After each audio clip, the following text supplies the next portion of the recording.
Imagine, for just a moment, that everything you were taught about human history is incomplete, that somewhere beneath the Pacific Ocean lies evidence of a civilization so advanced, so magnificent, that its very existence would rewrite every textbook, challenge every timeline, and force us to confront an uncomfortable truth. We are not the first. Tonight, we're diving into the story of Lemuria, a lost continent that supposedly vanished beneath the waves millions of years ago, taking with it secrets that powerful institutions have spent centuries trying to bury. But here's what they don't want you to know. The evidence for this ancient empire isn't just hiding in dusty archives or forgotten manuscripts. It's carved into stone, written in our DNA, and scattered across every ocean on Earth. Welcome to my channel, where we explore the stories that slip through the cracks of conventional knowledge. I'm your host, and tonight we're embarking on a journey that will challenge everything you thought you knew about our planet's past. Now, before we begin, let me be clear about something. This isn't another wild conspiracy theory video filled with speculation and wishful thinking. What you're about to discover is a carefully researched investigation into one of history's most persistent mysteries, backed by geological evidence, archaeological anomalies, and scientific discoveries that mainstream academia has either ignored or actively suppressed. Over the next few episodes, we'll uncover why Charles Darwin's mentor believed Lemuria was real. We'll explore the underwater ruins that government diving teams discovered but never reported. We'll examine the genetic markers that suggest human civilization is far older than we've been told. And we'll reveal the names of the institutions that have worked tirelessly to keep this knowledge from reaching the public. But tonight, we start at the beginning, with a question that should haunt every curious mind. If advanced civilizations existed before recorded history, where did they go? And more importantly, who decided their story shouldn't be told? The year was 1864, and the scientific world was buzzing with excitement.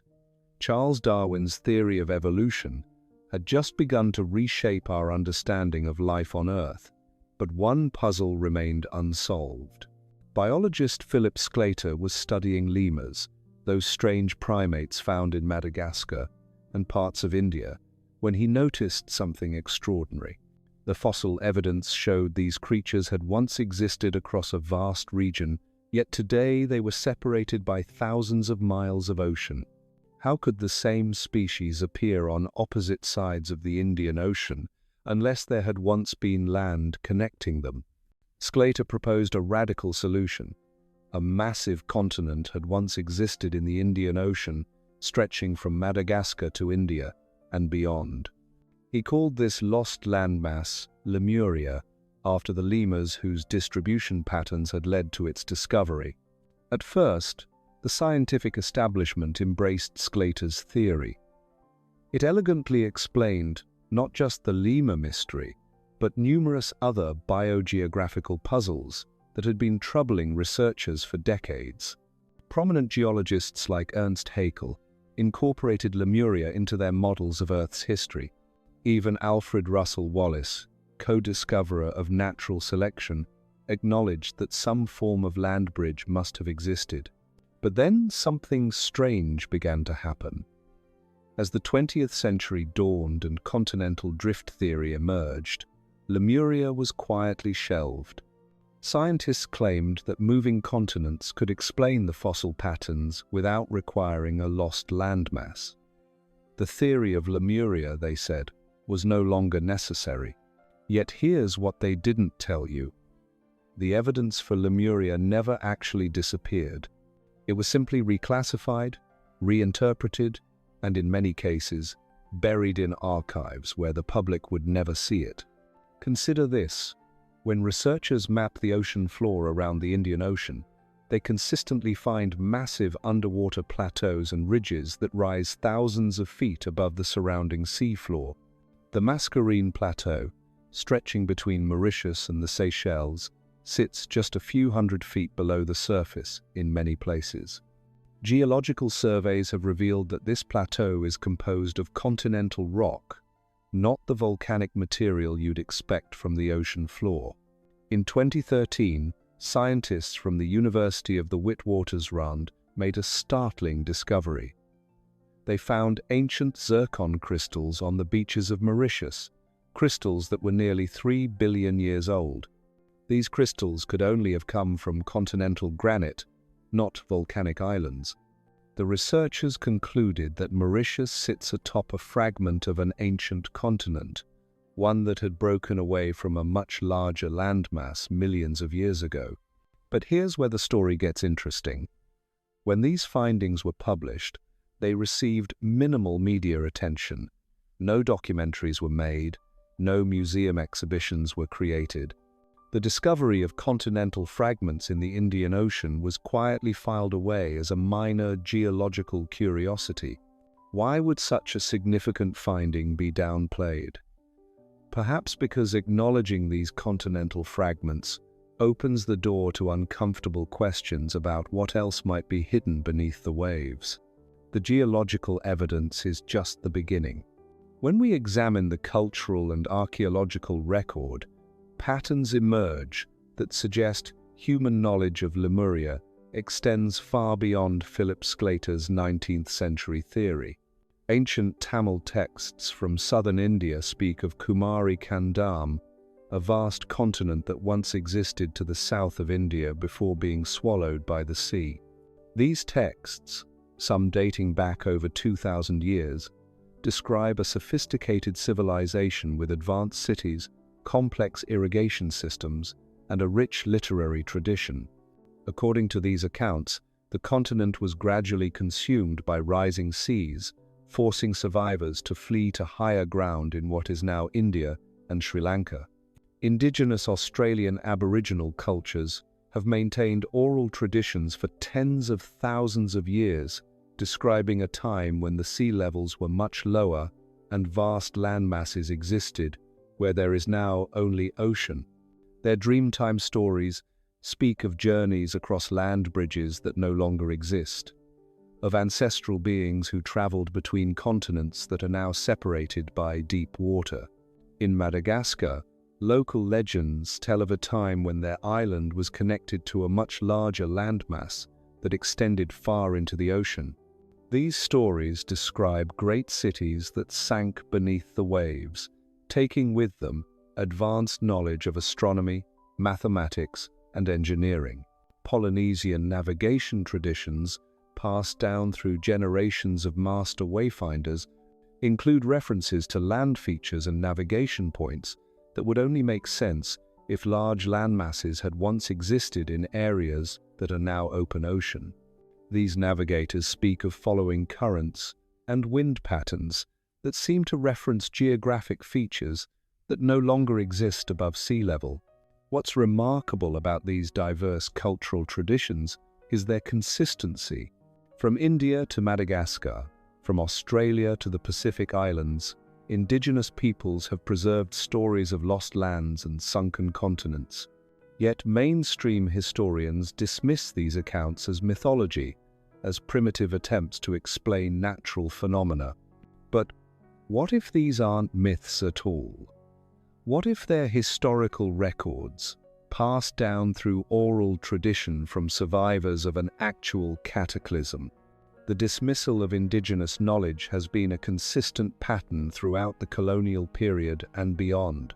When European explorers encountered sophisticated navigation techniques, advanced agricultural systems, or complex astronomical knowledge among indigenous peoples, they often attributed these achievements to outside influence, rather than acknowledging the intellectual capabilities of the cultures they encountered.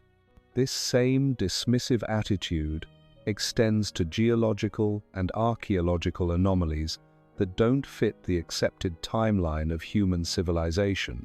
When underwater structures are discovered that appear to be artificial, they're often explained away as natural formations shaped by erosion or geological processes. When dating methods produce results that are older than expected, The samples are dismissed as contaminated or the methods as unreliable. Take, for example, the underwater formations discovered off the coast of Japan in the 1982nd. The Yonaguni monument, as it came to be known, consists of massive stone structures with right angles, steps, and platforms that suggest artificial construction. Marine geologist Masaaki Kimura spent decades studying these formations and concluded that they were carved by human hands at least 10,000 years ago, when sea levels were much lower. Yet the archaeological establishment has largely ignored Kimura's findings. The formations are dismissed as natural rock sculptures created by geological processes, despite their geometric precision and architectural features. No major museums have created exhibitions about Yonaguni. No university textbooks discuss its implications for our understanding of ancient civilizations. This pattern of dismissal and suppression extends beyond individual discoveries to entire fields of inquiry. The study of underwater archaeology in areas that were above sea level during the last ice age receives minimal funding and institutional support. Researchers who pursue these lines of investigation often find their careers marginalized, their papers rejected by mainstream journals. The same institutional resistance appears whenever evidence suggests that human civilization might be older, more sophisticated, or more geographically widespread than the accepted narrative allows. It's as if there's an invisible boundary around certain types of knowledge, a line that researchers learn not to cross if they want to maintain their professional standing. But why would anyone want to suppress evidence of ancient civilizations? What threat does the existence of Lemuria pose to the established order? The answer lies in the implications of what such a discovery would mean. If advanced civilizations existed tens of thousands of years ago, if they possessed knowledge and technologies that we're only now rediscovering, then our entire understanding of human progress is incomplete. The linear narrative of civilization gradually advancing from primitive beginnings would be shattered.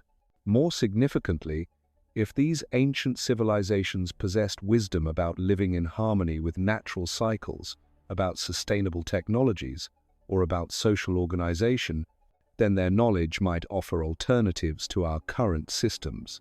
The descendants of Lemurian survivors might possess traditional knowledge that contradicts modern assumptions about progress, development, and the relationship between humans and nature. For institutions built on the premise that they represent the pinnacle of human achievement, the existence of earlier, possibly superior civilizations poses a fundamental challenge to their authority and relevance. This is why the story of Lemuria has been systematically marginalized, why evidence is dismissed without proper investigation, why researchers who pursue these questions find their work underfunded and their discoveries ignored. But the truth has a way of surfacing, like ancient continental fragments rising from the depths of the ocean. And as we'll discover in our next episode, the evidence for Lemuria extends far beyond geological formations and cultural traditions. It's written in our DNA, carved into megalithic structures around the world, and hidden in plain sight in some of the most famous archaeological sites on Earth. The lost empire of Lemuria isn't just ancient history. It's a key to understanding who we really are, where we came from, and what we might be capable of achieving.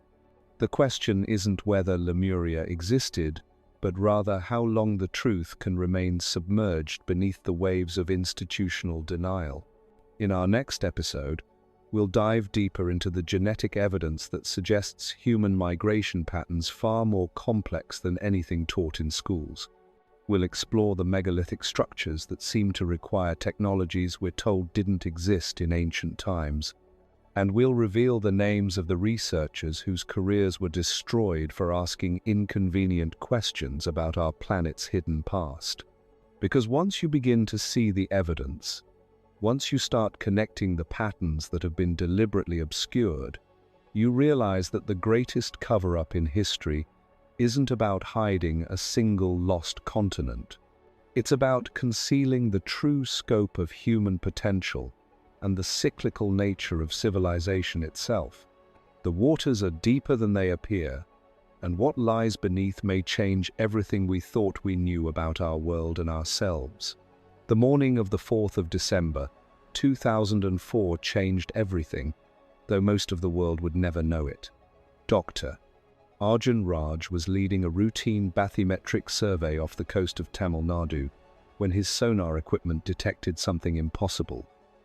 There, at a depth of 40 meters, geometric patterns emerged from the sea floor. Not the random formations you'd expect from natural erosion, but organized structures, walls, foundations, what appeared to be the remains of an ancient port city. The Indian National Institute of Oceanography immediately classified the findings. Within hours, the survey area was cordoned off. Dr. Raj's team was sworn to secrecy under the Official Secrets Act. The discovery, that should have made international headlines, was buried before it could see daylight. But here's what they couldn't hide. 3 fishermen from the nearby village of Poompuhar had witnessed the survey operation. They'd seen the dive teams, the specialized equipment, the government officials who arrived by helicopter, and they remembered something else. Their grandfathers had always told stories about this exact spot. Stories of a great city that once stood where now only waves crashed against empty shore. Local legend spoke of Kaviripattanam, the second capital of the ancient Chola dynasty, swallowed by the sea during a great tsunami. But the structures Dr. Raj's team found were far older than any Chola ruins. The marine growth patterns, the sediment layers, the degree of structural collapse, all pointed to an age that made archaeologists uncomfortable. We're talking about construction techniques and urban planning that weren't supposed to exist 15,000 years ago. Within 6 months, Dr. Raj was transferred to a desk job in New Delhi. His research notes disappeared from the Institute's archives. The site coordinates were removed from all official marine surveys. When foreign researchers inquired about the discovery, they were told it was a misidentification of natural rock formations. This is how the system works. Not through grand conspiracies or secret meetings, but through bureaucratic pressure, career considerations, and the simple human tendency to avoid uncomfortable truths. The Poompuhar incident wasn't isolated. Similar discoveries have been made and quietly suppressed around the world. Off the coast of Cuba, sonar surveys have detected what appear to be massive stone structures at depths that would place their construction during the last ice age. The Cuban government initially announced plans for extensive underwater archaeological investigations. Then, abruptly, all research was suspended. No official explanation was ever provided. Near the Azores, Portuguese marine surveys have repeatedly detected artificial-looking formations on the Azores Plateau, a massive underwater landmass that rises nearly 2 miles above the surrounding ocean floor. Some sections of this plateau were above sea level as recently as 12,000 years ago. Yet, when researchers request permission to investigate these formations, their applications disappear into administrative black holes. The pattern is always the same: initial excitement, promising discoveries, then silence. What makes these suppressed discoveries particularly significant is their global distribution. We're not talking about isolated anomalies, but a worldwide pattern of underwater structures that suggest a much more complex picture of ancient civilization than we've been taught to believe. The Mediterranean Sea hides similar secrets.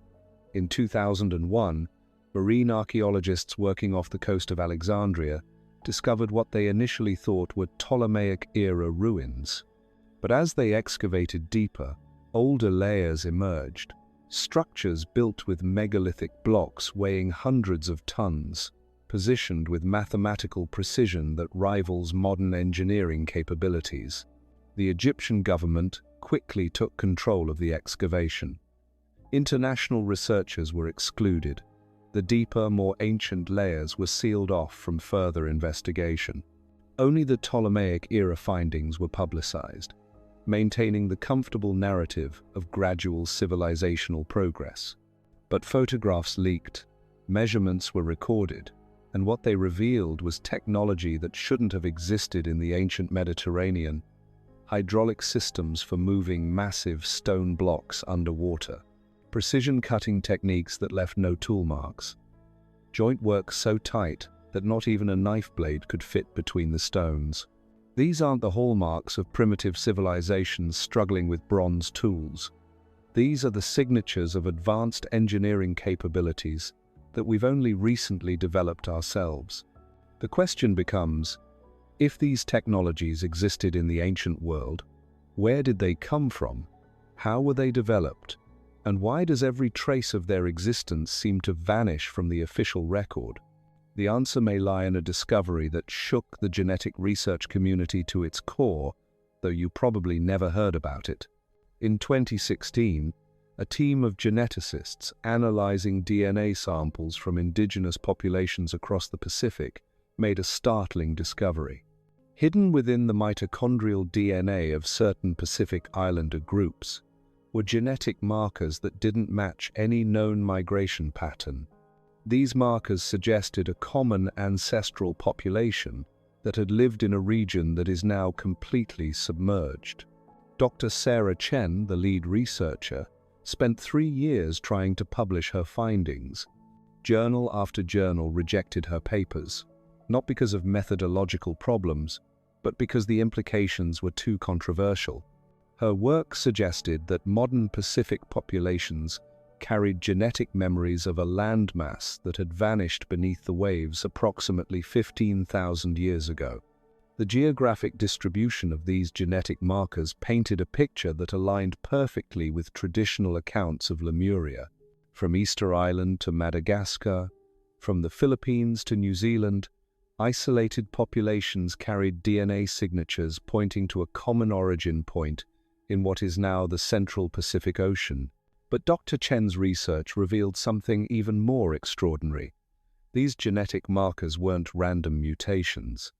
They appeared to be linked to enhanced spatial reasoning, advanced mathematical capabilities, and what she described as navigational intelligence, far superior to baseline human populations.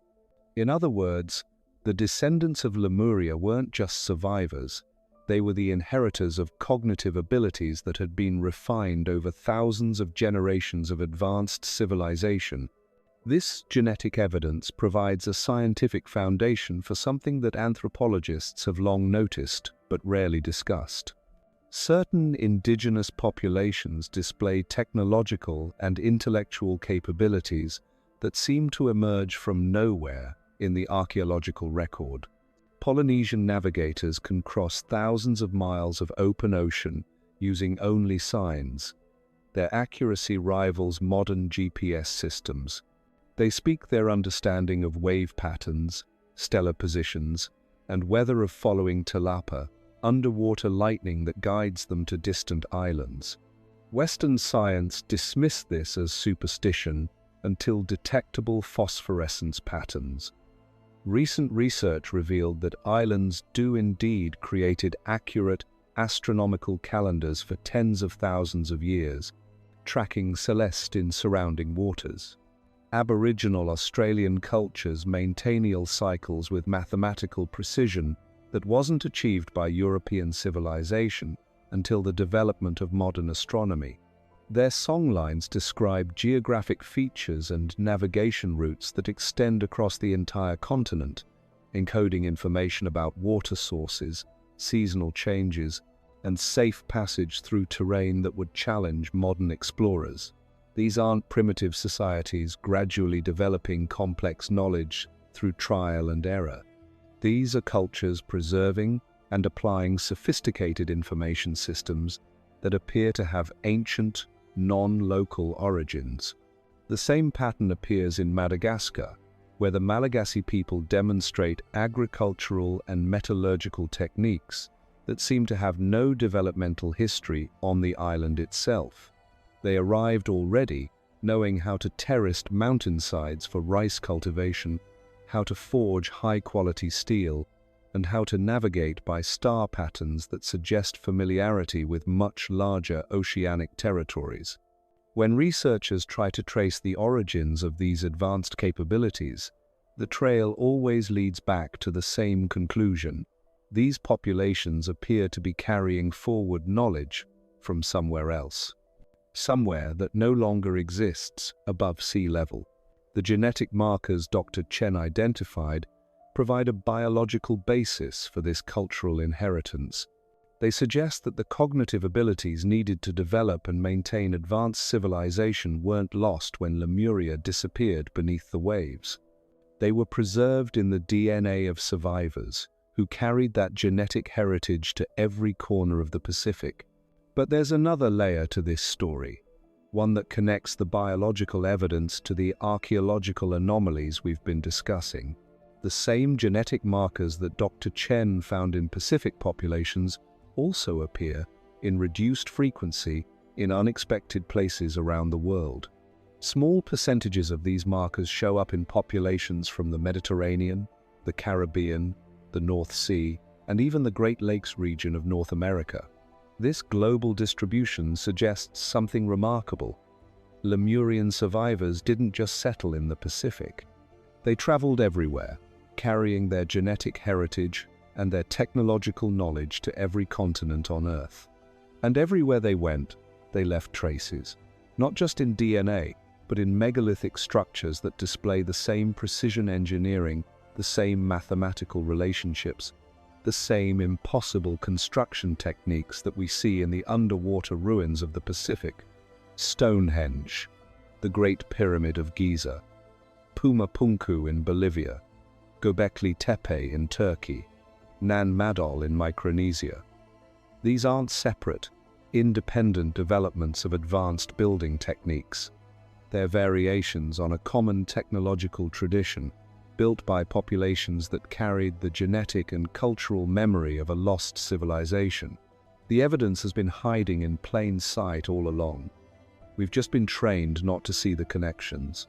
In our next episode, we'll explore how this global network of Lemurian sites was deliberately obscured by academic institutions that couldn't acknowledge what the evidence was telling them.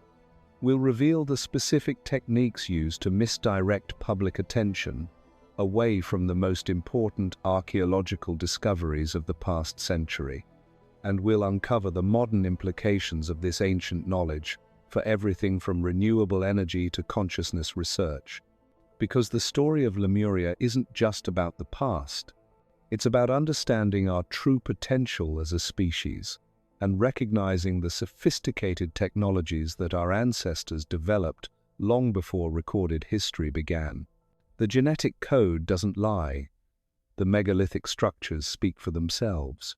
And the pattern of suppression surrounding these discoveries reveals an institutional fear of knowledge that could transform our understanding of human civilization. The deeper we dive into this mystery, the clearer it becomes that we're not just uncovering a lost continent, we're rediscovering our own forgotten heritage. The mathematics alone should have been impossible. When Dr. Elena Vasquez first analyzed the astronomical alignments at Nan Madol in 2018, she assumed her calculations were wrong. The massive basalt structures, built on artificial islands in the middle of the Pacific, were positioned with such precision that they created a three-dimensional star map, accurate to within fractions of a degree. But here's what made her discovery truly unsettling. The star positions the monuments tracked weren't from when the structures were supposedly built. They corresponded to celestial configurations from 15,000 years ago, when the stars occupied completely different positions in the night sky due to precession. Dr. Vasquez spent 6 months double-checking her work. She consulted with astronomers, archaeologists, and mathematicians. Every calculation confirmed the same impossible conclusion. Whoever built Nan Madol possessed detailed knowledge of celestial mechanics spanning millennia. They understood precession cycles that modern astronomy didn't discover until the 18th century. When she submitted her findings for publication, something strange happened. The journal editors didn't reject her paper for methodological flaws. Instead, they suggested she reconsider the implications of her research. They recommended focusing on the more conventional aspects of the site, rather than pursuing what they called speculative connections to prehistoric astronomy. Dr. Vasquez pressed forward anyway. She began comparing the Nan Madol alignments to other megalithic sites around the world. What she found changed everything. Göbekli Tepe in Turkey, supposedly built by hunter-gatherers 11,000 years ago, displayed the exact same astronomical knowledge. The massive T-shaped pillars weren't randomly placed. They formed a complex astronomical computer, tracking the same ancient stellar positions that appeared at Nan Madol, half a world away. The Great Pyramid of Giza, Stonehenge, and dozens of other sites showed identical patterns. They all encoded the same advanced understanding of precession cycles, the same mathematical constants, the same geometric relationships. It was as if a single advanced civilization had left its signature across every continent. But when Dr. Vasquez tried to present these connections at academic conferences, her speaking invitations were mysteriously withdrawn. When she applied for research grants to investigate further, her applications were rejected without explanation. When she attempted to organize international collaborations to study these global patterns, she found that researchers in other countries were facing similar institutional resistance. The message was clear. This line of inquiry was unwelcome in mainstream archaeology. Yet the evidence continued to accumulate. Independent researchers, working outside the traditional academic system, began documenting connections that spanned the globe. They found that megalithic sites weren't just astronomically aligned. They were positioned according to a sophisticated understanding of Earth's energy fields, magnetic anomalies, and geological stress patterns that we're only beginning to comprehend today. At Sacsayhuaman in Peru, the massive stone blocks aren't just precisely cut and fitted. They're positioned at points where the Earth's electromagnetic field shows measurable anomalies. Local legends speak of these locations as places of power, where the ancestors could communicate with distant lands through some form of energy transmission. Similar electromagnetic anomalies appear at megalithic sites worldwide. Stonehenge sits on a complex network of underground water channels that create natural electrical fields. The stones themselves contain high concentrations of quartz, a mineral that exhibits piezoelectric properties when subjected to pressure or vibration. At Pumapunku in Bolivia, the precision-cut stone blocks display magnetic properties that shouldn't exist in natural granite. Spectrographic analysis reveals that the stone has been altered at a molecular level, as if subjected to intense electromagnetic fields during the cutting process. These aren't coincidences. They're evidence of a global technological system that operated according to principles we're only now beginning to rediscover. Dr. James Morrison, a geophysicist who spent 20 years studying electromagnetic anomalies at ancient sites, made a startling discovery in 2019. The megalithic structures around the world aren't randomly distributed. When mapped according to their electromagnetic signatures, they form a precise geometric pattern that covers the entire planet. This pattern, which Dr. Morrison calls the global grid, consists of interconnected energy lines that span continents and oceans. The major megalithic sites are positioned at key intersection points, like nodes in a worldwide communication network. But here's what makes this discovery particularly significant. The geometric relationships in this global grid match exactly the star patterns encoded in the astronomical alignments at these same sites. The ancient builders weren't just tracking celestial movements, they were replicating them on Earth's surface, creating a terrestrial mirror of cosmic geometry. When Dr. Morrison tried to publish his findings, he encountered the same institutional resistance that had silenced Dr. Vasquez. His research was dismissed as pseudoscience, despite being based on rigorous electromagnetic measurements and mathematical analysis. Funding for his work was terminated. His university position was eliminated due to budget constraints. The pattern of suppression was becoming impossible to ignore. Any research that suggested ancient civilizations possessed advanced technological knowledge faced systematic opposition from academic institutions. But why? The answer began to emerge when investigators started following the money trail behind major archaeological institutions.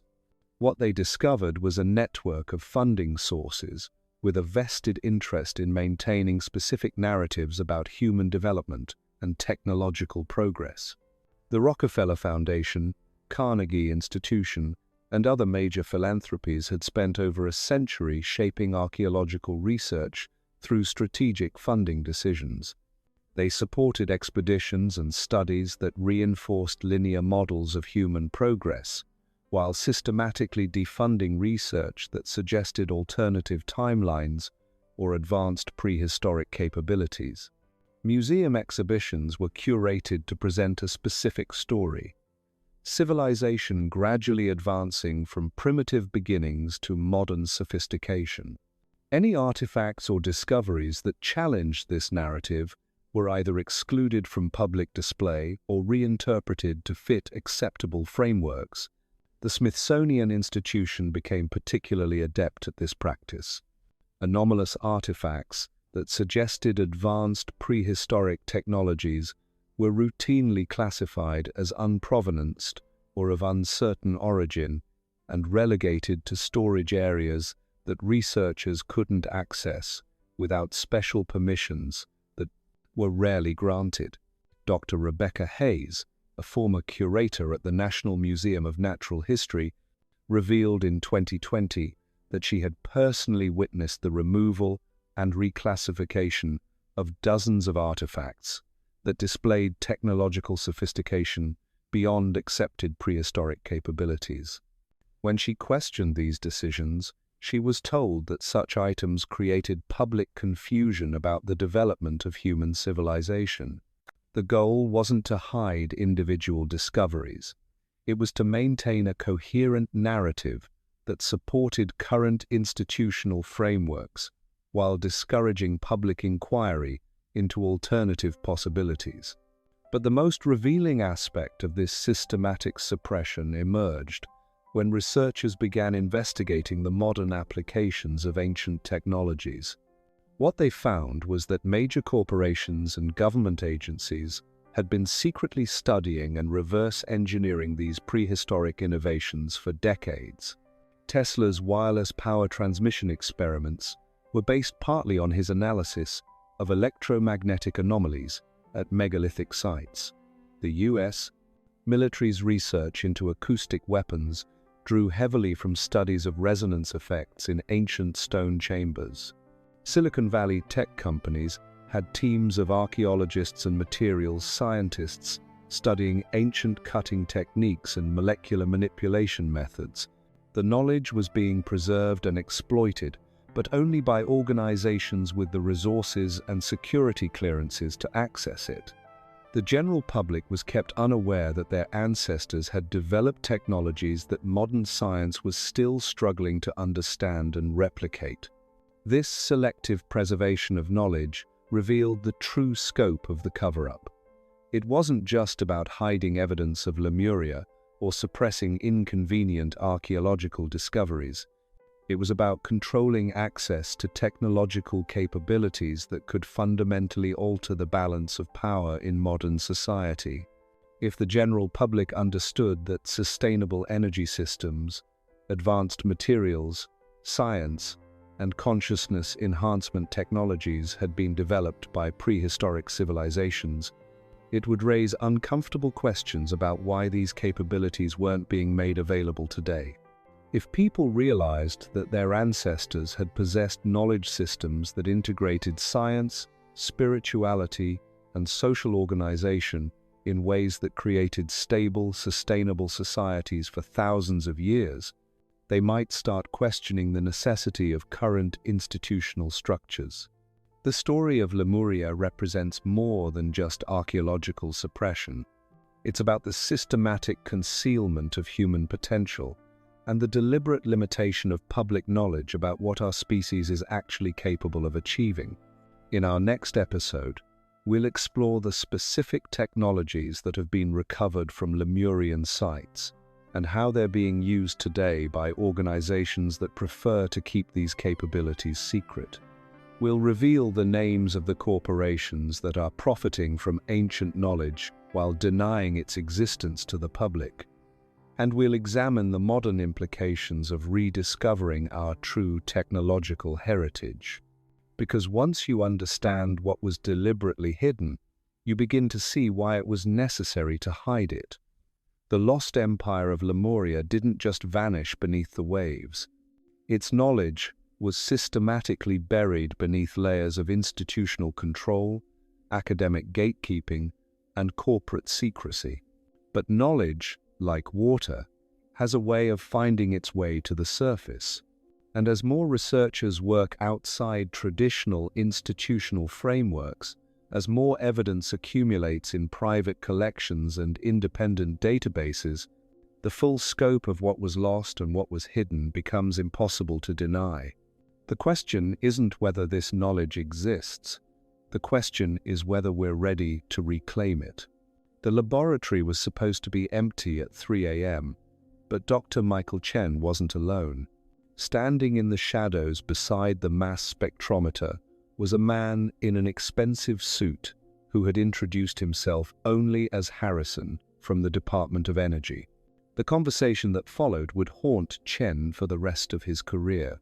"Your analysis of the Rapa Nui basalt samples needs to be reconsidered," Harrison said quietly. "The isotopic signatures you've identified could be misinterpreted by the public." Chen stared at the printouts spread across his desk. 3 months of testing had produced results that defied conventional geology. The Easter Island statues weren't carved from local volcanic rock, as everyone believed. The material contained isotopic ratios that didn't match any known terrestrial source. The composition suggested formation under conditions that shouldn't exist anywhere on Earth's surface. "These readings are accurate," Chen replied. "I've run the tests dozens of times. This material was created using some kind of artificial process we don't understand." Harrison stepped closer. "Dr. Chen, you have a promising career ahead of you, a family to support. The department has research opportunities that could advance your work in more productive direction." The threat was subtle but unmistakable. Chen looked at the data one more time, then slowly fed the printouts into the document shredder beside his desk. Within a week, he'd accepted a lucrative position studying conventional mineral samples at a private laboratory in Nevada. His Easter Island research was never mentioned again. This scene has played out hundreds of times across the globe. Researchers making discoveries that challenge accepted timelines find themselves facing a choice between career advancement and scientific integrity. Most choose survival, but some refuse to stay silent. Dr. Patricia Reeves spent 15 years studying acoustic properties in ancient stone chambers before she realized what she was really looking at. The precision-carved resonance chambers found in prehistoric sites weren't primitive ritual spaces. They were sophisticated acoustic technologies designed to produce specific frequency ranges that affect human consciousness. At Newgrange in Ireland, the 5,000-year-old passage tomb generates standing waves at 111 Hz when exposed to sound. This frequency has been shown to shut down the language center of the brain while activating areas associated with pattern recognition and spatial awareness.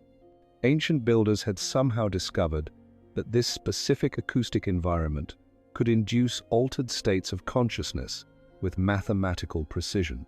Similar chambers exist at prehistoric sites worldwide, all tuned to the same neurologically active frequencies. Hal Saflieni Hypogeum in Malta, Machu Picchu in Peru, the Great Pyramid's internal chambers, all produce identical acoustic effects when properly activated. Dr. Reeves documented these properties in peer-reviewed papers, but something strange happened to her research. University funding dried up. Conference invitations stopped arriving. When she tried to organize acoustic tests at major archaeological sites, permissions were denied for preservation concerns. Then she discovered why her work was being suppressed. Military contractors had been studying acoustic consciousness manipulation for decades, using her published research as a foundation for classified weapons development. The same frequencies that ancient chambers used for spiritual enhancement were being weaponized for crowd control and interrogation purposes. The knowledge was being preserved and exploited, just not by the people who deserved access to it. The pattern extended beyond individual technologies to entire systems of advanced knowledge. When archaeologists began studying the mathematical constants encoded in megalithic structures, they discovered that ancient builders possessed understanding of physics that modern science was only beginning to rediscover. The golden ratio, pi, and other fundamental mathematical relationships weren't just decorative elements in ancient architecture. They were functional components of technologies that operated according to principles we're still struggling to comprehend. At Giza, the Great Pyramid's internal geometry creates standing wave patterns that amplify and focus electromagnetic energy. The structure functions as a massive resonance chamber, designed to harness and direct natural electrical fields in ways that modern physics is only now beginning to understand. Independent researcher Christopher Dunn spent 20 years analyzing the pyramid's construction techniques and reached a startling conclusion. The entire structure was built as a hydrogen-powered energy generator. The internal chambers, the precise mathematical relationships, the unusual acoustic properties, all were components of a power system that converted water into hydrogen fuel using harmonic resonance. Dunn's analysis showed that the pyramid could have generated massive amounts of clean energy without any external fuel source. But when he tried to interest mainstream archaeologists in testing his theories, he encountered the same institutional resistance that had silenced so many other researchers. The implications were too threatening to established interests. If ancient civilizations had developed sustainable energy systems that could power entire cities without environmental damage, it would undermine the entire foundation of modern energy economics. Similar patterns of advanced technological knowledge appear at prehistoric sites worldwide. At Pumapunku in Bolivia, the precision-cut stone blocks show evidence of machining techniques that require tools harder than the hardest steel. The cuts are so precise that they appear to have been made with laser-guided equipment, yet conventional archaeology dates the site to periods when the most advanced tools were supposed to be copper chisels. When materials scientist Dr. Jean-Pierre Adam analyzed samples from Pumapunku, he found molecular alterations in the stone that could only result from exposure to intense electromagnetic fields during the cutting process. The builders had somehow developed technology capable of manipulating matter at the atomic level. But Dr. Adams' findings were dismissed by archaeological institutions as speculative interpretation of natural weathering patterns. His research grant was terminated. His laboratory access was revoked. The samples he'd collected disappeared from storage. The suppression wasn't random. It followed a specific pattern designed to prevent public understanding of humanity's true technological heritage, while preserving access for organizations with the resources and security clearances to exploit it. Corporate research divisions had been reverse engineering these ancient technologies for decades. Lockheed Martin's Skunk Works division maintained a classified program studying acoustic levitation techniques derived from analysis of megalithic construction methods. Boeing's Phantom Works had teams analyzing the electromagnetic properties of ancient sites to develop new propulsion systems. The technologies existed. They were being studied and developed, but only by organizations committed to maintaining technological advantages over potential competitors, including their own populations. The most revealing aspect of this systematic concealment emerged when researchers began investigating the consciousness enhancement technologies that appeared at Lemurian sites worldwide. Ancient builders hadn't just developed advanced engineering capabilities, they'd created systems for expanding human awareness and cognitive potential that modern neuroscience was only beginning to understand. Dr. Sarah Mitchell discovered this by accident while studying the neurological effects of exposure to specific electromagnetic field patterns. She found that certain frequency combinations could dramatically enhance pattern recognition, mathematical reasoning, and spatial intelligence in test subjects. When she researched the origins of these frequency patterns, she was stunned to discover they matched exactly the electromagnetic signatures generated by megalithic sites worldwide. The ancient builders had embedded consciousness enhancement technology directly into their architectural structures. But Dr. Mitchell's research was immediately classified by government agencies, claiming national security implications. Her laboratory was raided, her data was confiscated, she was prohibited from publishing her findings or discussing her work with anyone outside approved government contractors. The message was clear. Technologies that could enhance human cognitive potential were too dangerous for public access. They had to remain under institutional control. This revealed the deepest layer of the Lemurian cover-up. It wasn't just about hiding evidence of advanced ancient civilizations. It was about preventing modern populations from accessing the cognitive and technological capabilities that could fundamentally alter the balance of power in contemporary society. If people understood that their ancestors had developed sustainable technologies, consciousness enhancement systems, and social organization methods that created stable, prosperous civilizations for thousands of years, they might start questioning the necessity of current institutional structures that depend on scarcity, competition, and controlled access to knowledge. The lost empire of Lemuria represented more than just archaeological mystery. It embodied proof that human potential extends far beyond the limitations imposed by modern institutional frameworks. And that knowledge was too dangerous to allow into public awareness. But suppression creates its own vulnerabilities. The harder institutions work to conceal evidence, the more obvious their concealment becomes to careful observers. And as more researchers operate outside traditional academic channels, as more evidence accumulates in private databases, the full scope of what was hidden becomes impossible to maintain. The cracks in the cover-up are starting to show. Independent research networks are connecting discoveries across disciplines. Whistleblowers from government and corporate programs are beginning to speak out. Ancient sites are yielding new evidence faster than it can be suppressed or explained away. The question is no longer whether the evidence will emerge.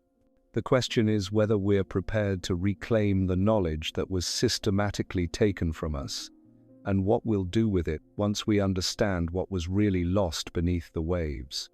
The breakthrough came from an unexpected source. Dr. James Hartwell wasn't looking for Lemurian artifacts when he stumbled upon the discovery that would change everything. As a marine biologist studying coral formations off the coast of Micronesia, he was simply collecting samples for routine genetic analysis when his diving equipment detected something that shouldn't exist. Embedded within coral formations that were demonstrably thousands of years old were metallic objects displaying crystalline structures that defied classification. The metal wasn't corroded, despite millennia of saltwater exposure. Under microscopic analysis, it revealed a lattice pattern that suggested atomic-level engineering far beyond current materials science capabilities. Hartwell knew immediately that he was looking at technology, not natural formation. But when he tried to have the samples analyzed at major universities, he encountered a familiar pattern of institutional resistance. Laboratories claimed they lacked the proper equipment. Funding requests disappeared into administrative black holes. Colleagues who had collaborated with him for years suddenly became unavailable. What Hartwell didn't know was that his discovery had triggered protocols established decades earlier by organizations monitoring precisely these types of findings. Within 72 hours of his initial sample collection, teams were dispatched to secure the site and ensure that no additional materials reached independent researchers. The coral formations were reclassified as a protected marine sanctuary. Access was restricted to approved research teams working under strict confidentiality agreements. Hartwell's samples vanished from laboratory storage, officially listed as lost due to equipment malfunction. But Hartwell had been careful. He'd kept backup samples hidden in a private freezer, and he'd documented everything with photographs and detailed measurements. When the official samples disappeared, he knew his discovery was significant enough to threaten powerful interests. That's when he made contact with the underground network of researchers who had been quietly documenting similar suppression efforts for decades. What he learned shocked him more than his original discovery. The network called itself the Archive, and it consisted of scientists, archaeologists, historians, and engineers from around the world who had encountered evidence of advanced prehistoric technologies, only to watch their findings disappear into institutional black holes. They'd been secretly collaborating for over 30 years, sharing data and preserving evidence outside official channels. Dr. Elena Rodriguez, a former NASA materials scientist, served as one of the archive's coordinators. She'd been recruited after her analysis of meteorite samples revealed technological signatures that suggested artificial origin. When she tried to publish her findings, her security clearance was revoked and she was barred from accessing federal research facilities. The pattern is always the same, Rodriguez explained to Hartwell during their first encrypted video call. You make a discovery that challenges accepted timelines. Official channels suppress it. Then private contractors appear to continue the research under classified programs while the public remains unaware that the technology exists. Rodriguez had documented dozens of such cases. Archaeologists finding precision-machined artifacts in geological layers millions of years old. Geologists discovering artificial materials in rock formations that predated known civilization. Anthropologists uncovering evidence of advanced surgical procedures in prehistoric remains. In every case, the evidence was either suppressed, reclassified, or transferred to classified research programs where it disappeared from public view. The knowledge was preserved, but only for organizations with the resources and security clearances to access it. The archive had been quietly mapping these suppression efforts, trying to understand who was behind them and why. What they discovered was a complex network of government agencies, military contractors, and private corporations, all working to maintain control over advanced technologies derived from ancient sources. The implications went far beyond academic suppression. These organizations were actively reverse engineering prehistoric technologies and using them to maintain technological advantages over potential competitors. The same acoustic levitation techniques that ancient builders used to move massive stone blocks were being developed as classified transportation systems. The consciousness enhancement frequencies found at megalithic sites were being weaponized for interrogation and crowd control purposes. But perhaps, most significantly, the sustainable energy systems that powered Lemurian civilization were being systematically studied and suppressed to prevent them from disrupting existing energy markets. Clean, unlimited power generation using harmonic resonance and electromagnetic field manipulation could eliminate dependence on fossil fuels overnight. But it would also eliminate the profits and control mechanisms that current energy systems provided to established interests. The archive's research revealed that working prototypes of these ancient energy systems already existed in classified facilities. Government contractors had successfully reverse-engineered the pyramid's hydrogen generation capabilities. Military installations were using acoustic resonance chambers for power generation. Private corporations had developed materials with the same molecular manipulation signatures found in prehistoric artifacts. The technology existed and was being used, but only by organizations committed to preventing its wider distribution. Dr. Hartwell's coral-embedded metal samples provided a crucial piece of this puzzle. When archive researchers analyzed his preserved specimens, they found isotopic signatures that matched materials recovered from underwater sites around the world. The metal contained elements arranged in patterns that suggested manufacturing in zero-gravity conditions, implying technologies capable of manipulating atomic structures in ways that Earth-based physics couldn't achieve. But more importantly, the metal demonstrated properties that could revolutionize energy storage, electromagnetic shielding, and molecular engineering. It was essentially a materials science breakthrough that could transform every aspect of modern technology. Yet this revolutionary material had been sitting in coral formations for thousands of years, waiting for someone to recognize its significance. How many other technological breakthroughs were hidden in plain sight, dismissed as natural phenomena because they didn't fit accepted timelines? The archive's database contained hundreds of similar cases. Crystalline structures in ancient caves that functioned as natural superconductors, mineraled frequencies. Rock formations that displayed quantum Coher deposits that generated electrical fields when exposed to specific soundance effects at room temperature. Each discovery represented technologies that modern science was struggling to develop, yet they appeared to occur naturally in locations associated with prehistoric civilization. The implication was clear. Ancient builders hadn't just developed these technologies, they'd integrated them into the environment itself, creating a technological infrastructure that would persist long after their civilization disappeared. This environmental integration explained why so much Lemurian technology remained hidden. Researchers were looking for discrete artifacts, tools, weapons, machines, when the real innovations were embedded in the landscape itself. Mountains that functioned as resonance amplifiers, rivers that carried specific mineral compositions designed to enhance cognitive function, stone formations that generated electromagnetic fields for communication across vast distances. The entire planet had been transformed into a technological system, one so subtle and integrated that later civilizations interpreted it as purely natural phenomena. But understanding this system required a fundamental shift in perspective.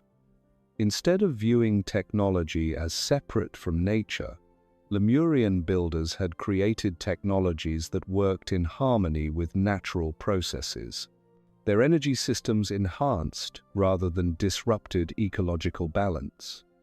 Their consciousness enhancement methods strengthened rather than replaced human cognitive capabilities. Their transportation systems utilized rather than fought against natural forces. This integration made their technologies virtually invisible to civilizations that viewed nature and technology as opposing forces. Modern researchers trained to look for mechanical devices and electronic systems couldn't recognize technologies that function through biological processes and electromagnetic resonance. The archive's members realized they were looking at evidence of a completely different technological paradigm, one that could solve every major challenge facing modern civilization while enhancing rather than diminishing human potential and environmental health. But accessing this knowledge required more than just recovering artifacts or mapping ancient sites. It required understanding the consciousness technologies that had enabled Lemurian builders to perceive and manipulate reality in ways that modern science was only beginning to recognize as possible. The acoustic chambers, electromagnetic field generators, and resonance systems weren't just tools for affecting matter and energy. They were technologies for expanding human awareness to levels where such manipulation became natural and intuitive. This was the deepest secret of the Lemurian cover-up. Not just that advanced technologies had existed in prehistoric times, but that they had been developed by humans operating at cognitive levels that modern populations had been systematically prevented from accessing. The suppression wasn't just about hiding technological capabilities. It was about concealing human potential itself. In our next episode, we'll explore the specific consciousness technologies that enabled Lemurian achievements and how modern populations can begin to reclaim these capabilities despite institutional efforts to prevent it. We'll reveal the training methods that are being secretly used by elite organizations while being denied to the general public. And we'll examine what happens when people begin to rediscover their true cognitive potential. Because the ultimate secret of Lemuria isn't what they built or how they built it. It's what they became in the process of building it. And that transformation is still possible today for those brave enough to look beyond the limitations that have been artificially imposed on human development. The technology was never really lost. It was hidden inside us all along, waiting for the right conditions to re-emerge.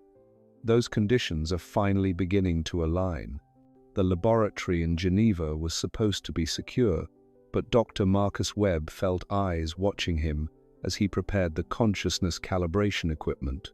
3 months of clandestine research had led to this moment, and he knew that what he was about to discover would either validate decades of suppressed research or destroy his career entirely. The subjects were volunteers from indigenous communities across the Pacific, each carrying genetic markers that the archive had identified as linked to enhanced cognitive capabilities. What Webb was testing wasn't just their intelligence or spatial reasoning. He was measuring their ability to perceive electromagnetic fields, to sense quantum coherence patterns, and to process information at frequencies that modern neuroscience insisted were impossible. The results were staggering. Every subject demonstrated cognitive abilities that operated beyond known neurological parameters. They could detect magnetic field fluctuations with accuracy that rivaled electronic instruments. They processed complex mathematical relationships instantaneously, without conscious calculation.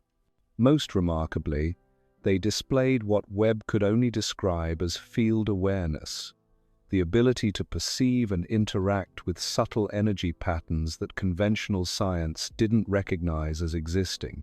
But when Webb analyzed the brain scans, he discovered something that changed his understanding of human neurology forever. These subjects weren't using different parts of their brains. They were using the same neural structures as everyone else, but operating them at frequencies and coherence levels that created entirely different functional capabilities. The implications were revolutionary. Human consciousness wasn't limited by brain structure. It was limited by the frequency ranges and coherence patterns that modern populations had been conditioned to accept as normal. The Lemurian descendants had preserved access to cognitive capabilities that represented humanity's true potential.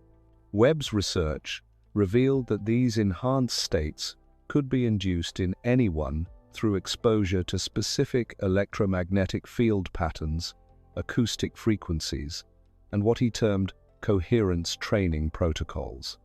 The consciousness technologies found at ancient sites weren't just for spiritual enhancement. They were training systems designed to unlock cognitive capabilities that had been systematically suppressed in modern populations. But as Webb prepared to publish his findings, the familiar pattern of institutional interference began. Funding was withdrawn, laboratory access was revoked. His research subjects were contacted by government officials and advised not to participate in further studies.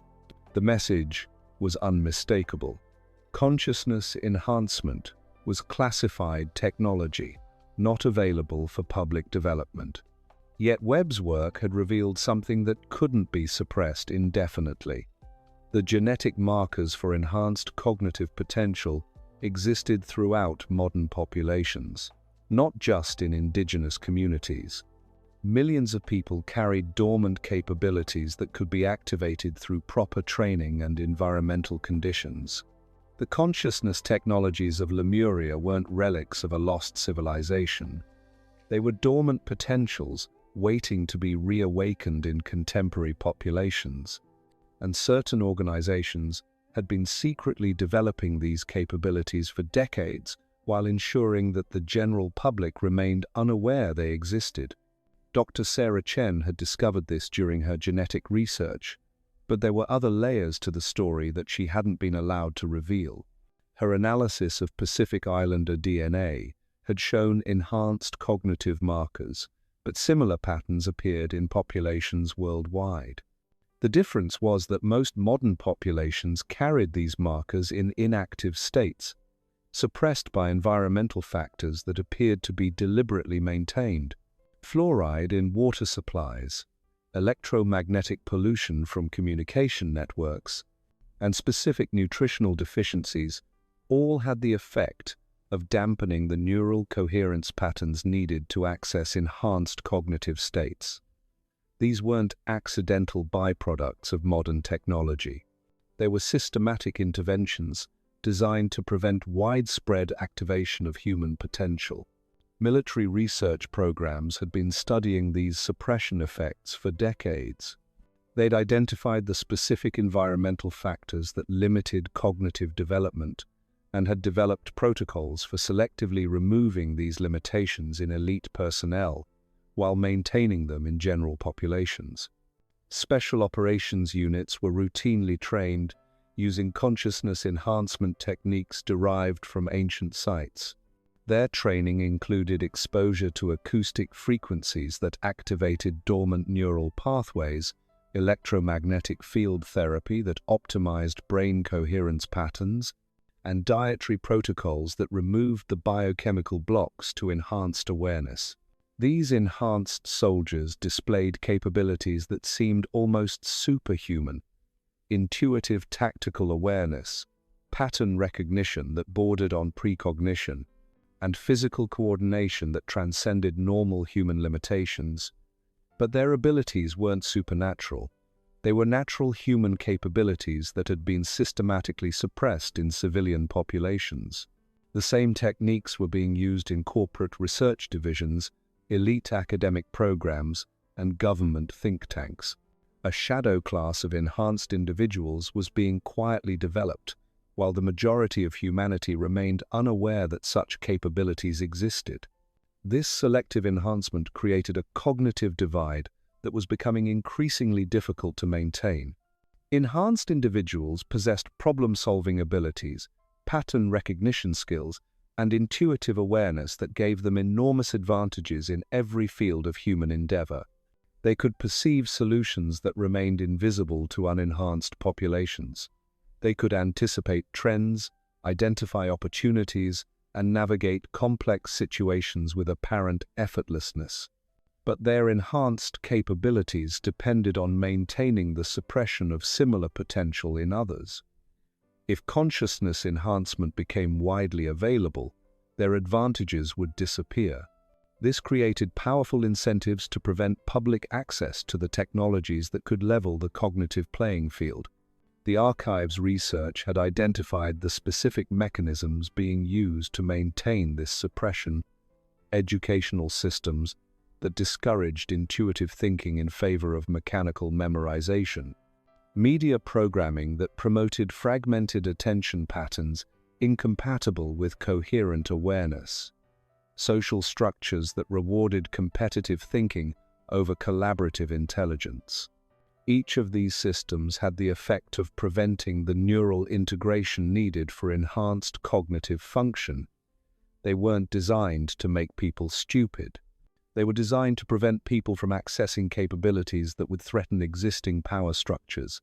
But the suppression was becoming increasingly unstable. Information about consciousness enhancement was leaking through alternative research networks. Independent practitioners were developing training protocols based on analysis of ancient sites. Small communities were beginning to experiment with environmental conditions that supported enhanced awareness. The results were remarkable. Groups that removed fluoride from their water, reduced electromagnetic exposure, and practiced coherence training protocols began displaying collective intelligence capabilities that exceeded anything in recorded history. They could solve complex problems through intuitive collaboration. They developed technologies that worked in harmony with natural processes. They created social structures that enhanced rather than suppressed individual potential. These communities represented proof that Lemurian-level consciousness could be redeveloped in modern populations. But they also represented a threat to organizations that depended on maintaining cognitive limitations in the general public. The response was swift and systematic.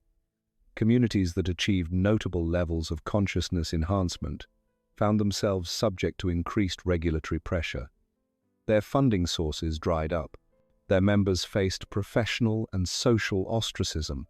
In some cases, they were infiltrated and disrupted by agents working for organizations committed to preventing widespread cognitive development. The pattern was consistent worldwide. Any group that began to demonstrate collective enhancement capabilities was either co-opted, suppressed, or destroyed. The message was clear: consciousness enhancement was only acceptable when controlled by approved institutions. But the suppression efforts were creating their own vulnerabilities.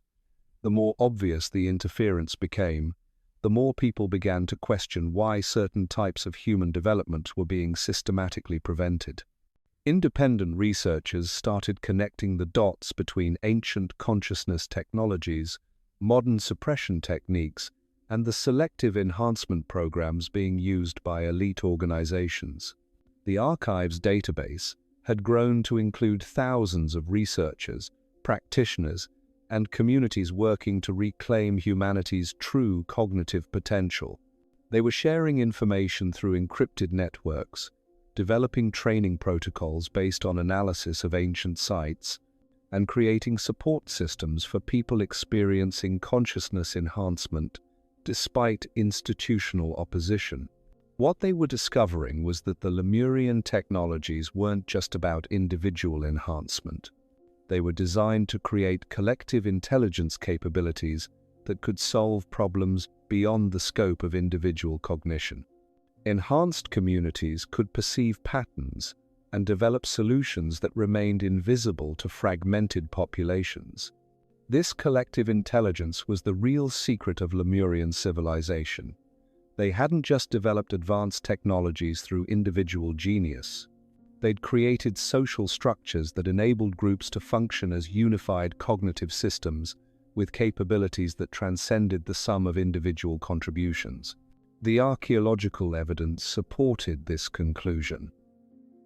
Lemurian sites weren't just technologically advanced, they were designed to facilitate group consciousness experiences. The acoustic properties, electromagnetic fields, and geometric relationships all worked together to create environments where individual awareness could merge into collective intelligence. These sites were still functional. Modern groups that gathered at ancient locations and practiced appropriate protocols could still access the consciousness technologies that had been built into the structures themselves. The experiences were profound and transformative, but they also attracted the attention of organizations committed to preventing such developments. Many sites had been placed under restrictions that prevented public access. Others were surrounded by electromagnetic interference that disrupted the consciousness technologies. Some had been deliberately damaged or modified to prevent their proper functioning, but enough sites remained intact to demonstrate that collective consciousness enhancement was still possible. Groups that gained access to these locations and understood the proper protocols could experience cognitive integration that revealed solutions to problems that had seemed intractable. Environmental restoration, sustainable energy development, social organization methods that eliminated conflict and scarcity all became obvious when approached from enhanced collective awareness. The problems facing modern civilization weren't technically difficult. They were cognitively inaccessible to populations operating at suppressed consciousness levels. This was the ultimate threat that Lemurian knowledge represented. Not just advanced technologies or alternative historical timelines, but proof that human consciousness could operate at levels where current global challenges became easily solvable, and that such solutions would eliminate the need for most existing institutional structures. The cover-up of Lemuria wasn't just about hiding the past. It was about preventing a future where humanity reclaimed its true cognitive potential and created civilization based on enhanced awareness rather than artificial scarcity and controlled competition. But consciousness, like water, finds its own level. Despite decades of systematic suppression, enhanced awareness was beginning to emerge in populations worldwide. The genetic potential couldn't be permanently suppressed. The environmental conditions needed for activation were becoming more widely available. Most importantly, the consciousness technologies embedded in ancient sites were still functional and accessible to those who understood how to use them. The question was no longer whether humanity would reclaim its cognitive heritage. The question was whether the transition would be smooth or chaotic, whether existing institutions would adapt or collapse, and whether the enhanced capabilities would be used to benefit all humanity or to create new forms of cognitive inequality. The answers to these questions would determine not just the future of human civilization, but the future of consciousness itself on this planet. And those answers were being written right now by people brave enough to look beyond the limitations that had been artificially imposed on human potential. The lost empire of Lemuria was rising again, not from beneath the waves, but from within the depths of human consciousness itself. And this time, no amount of institutional suppression could keep it submerged. The evidence is undeniable, the patterns unmistakable, and the suppression efforts increasingly desperate. From underwater ruins off Tamil Nadu to genetic markers in Pacific Islander populations, from consciousness enhancement technologies embedded in megalithic sites to classified research programs, reverse engineering ancient capabilities, every thread leads back to the same inescapable conclusion. Lemuria was real, its knowledge survives, and powerful forces have spent centuries ensuring you never learned the truth about humanity's forgotten potential. The question isn't whether this lost empire existed beneath the waves, it's whether you're ready to reclaim what was deliberately taken from us all.